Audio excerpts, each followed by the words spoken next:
what's a wetland, what can we do, what can't we do. So that was really the beginning of the whole process of assessing the West Eugene wetlands. What is wetlands, what isn't? They estimate that there's 1 million acres of wetlands in the Willamette Valley. A third is wet prairie, which is underwater part of the year. 2/3 is upland. And so the spectrophysics is still there. It's called something else now. I can't think Data of it. logic. Data logic, yeah. So it's interesting, that the West Eugene Wetlands, which is about 3,000 acres, is really a model program for the nation in developing things and allowing businesses to be here, but also preserving, like you were saying, the uniqueness. There's less than 0.5% of wetlands left in the Willamette Valley. So, and some of the unique plants that grow there.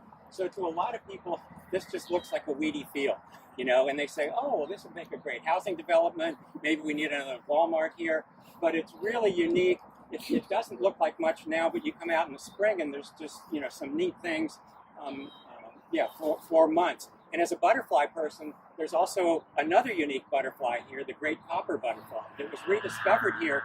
The only place in the entire Willamette Valley you can find it is in the West Eugene Wetlands. There's a lot of unique qualities to this, even though it doesn't look like much. And the fire is, for this particular tree, the ash tree, these things will just grow ash thickets. If you've been in the central part of Eugene there, the ash trees are just thick there, and that's what the whole thing would look like if there wasn't burning. And so the burning was for the camas, which was a main carbohydrate source. It would keep it open so the camas could grow, and a number of other plants. So there was a number of different reasons that the burning occurred. I think, are you on a 3-year cycle usually? That's what we're trying to do, burn but because of all the challenges with burning, we don't get it done every 3 years. So then everything's messed up, because what was it, 3-year cycles, now it's 6-year cycles. We're shuffling sites around and trying to get our high priority sites to get burned.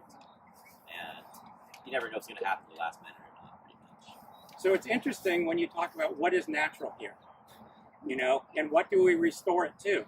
Do we restore it to pre-European, which would be like, 1840, something like that? Pre-Native American? Native Americans, as we're learning more and more, they had a large impact on the environment wherever they were, whether it was in the Amazon, whether it was here, and fire was a major tool that they used.